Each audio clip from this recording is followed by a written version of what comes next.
warfare specialist. He just returned from mobilization as leading Chief Petty Officer with Navy Security Force Protection Unit, UAV Drone Anti-Piracy Project in Africa. His previous mobilizations, Marine Expeditionary Security Squadron 6, Middle East deployment, in support of Operation Enduring Freedom, providing rapid deployment, mobile small unit security force to naval and U.S. assets that could not defend themselves. His parent command is the Marine Expeditionary Security Squadron 10, Security Detachment Delta, U.S. Navy Anti-Terrorism Security Unit. Positions, Weapons Officer, Training Lead, Chief Petty Officer. I present to you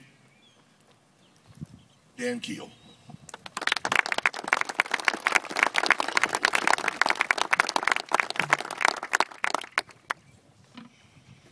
Always scares people when you pull out a notebook. Good morning.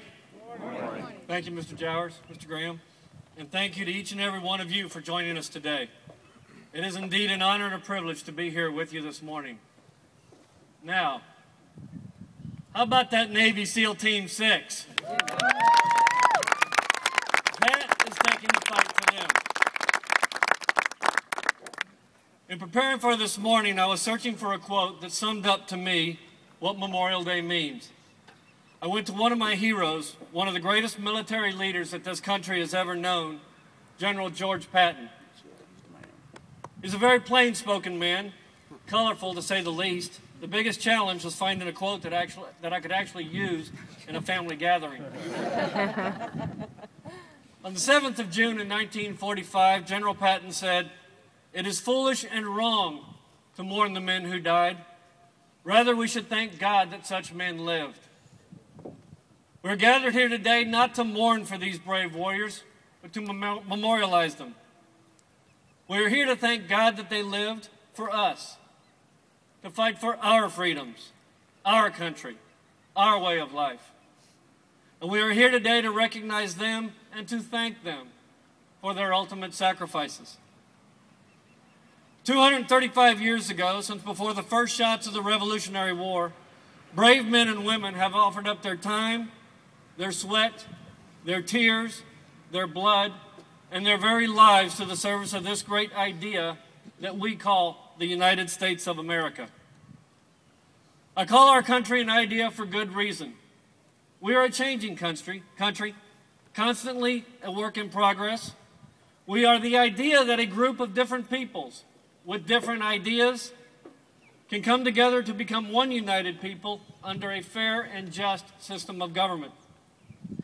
We are the idea that even though we may disagree on the details on how to best manage the daily running of our great nation, together we can work, sweat, and bleed to take us one step further, one step closer to the American dream. This isn't free. Our freedom is not cheap. It's expensive. Very, very expensive. And it is the men and women of our armed forces serving on every continent of this entire planet who have and willingly continue to write the blank check to you and me and the rest of the citizens of the United States.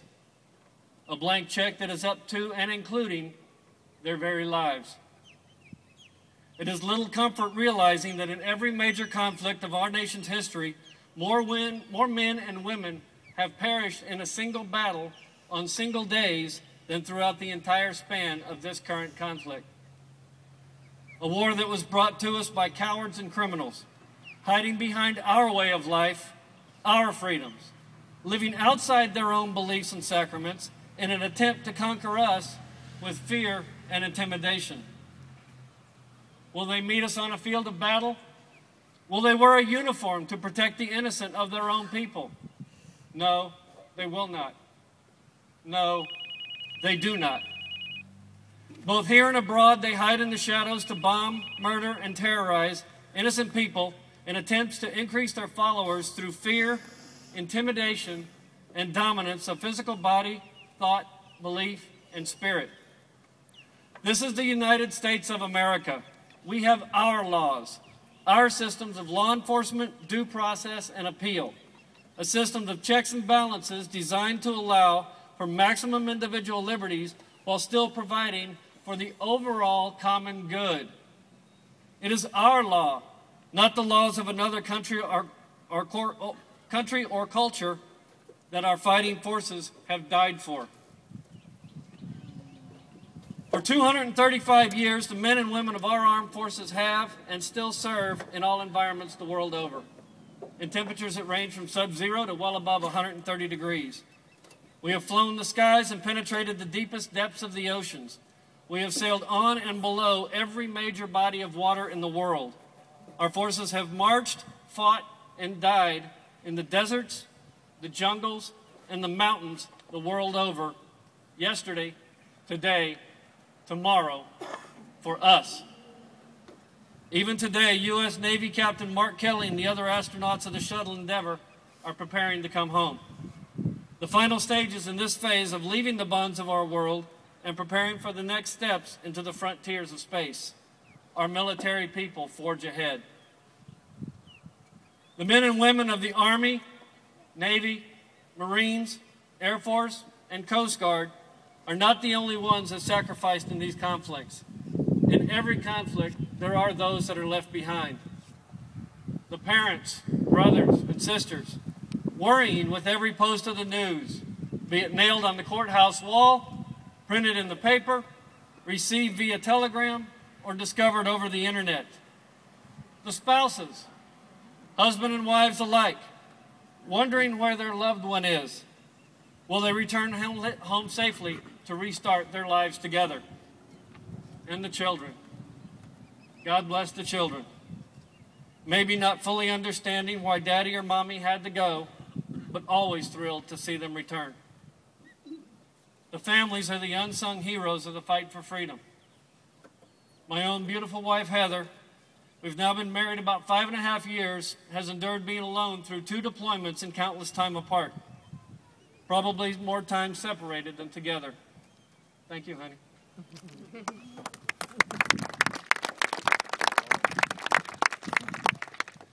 But she isn't alone, not by a long stretch.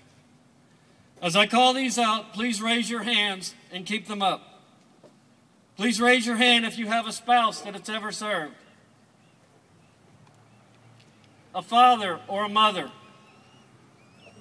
A brother or sister. A child. Raise your hand if any member of your family has ever served in the defense of our great nation. Now please look around, left and right. You are all the reason that the proud men and women of our armed forces can do what we do. Shake the hand of that person next to you and thank them for that sacrifice as well. Thank you, Darrell. Thank you.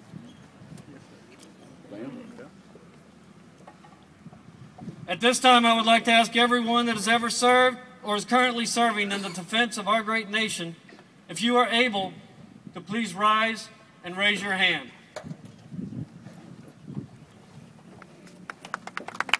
A round of applause. Thank you, each and every one.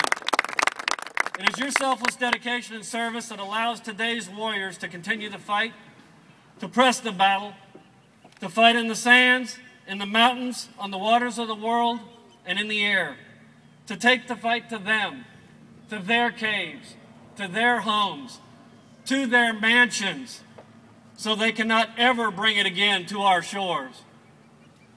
But most especially to those that have given of themselves and their all, the ultimate sacrifice, so that we may gather here today in safety and security among our family, friends, and loved ones. I thank you, and I salute you.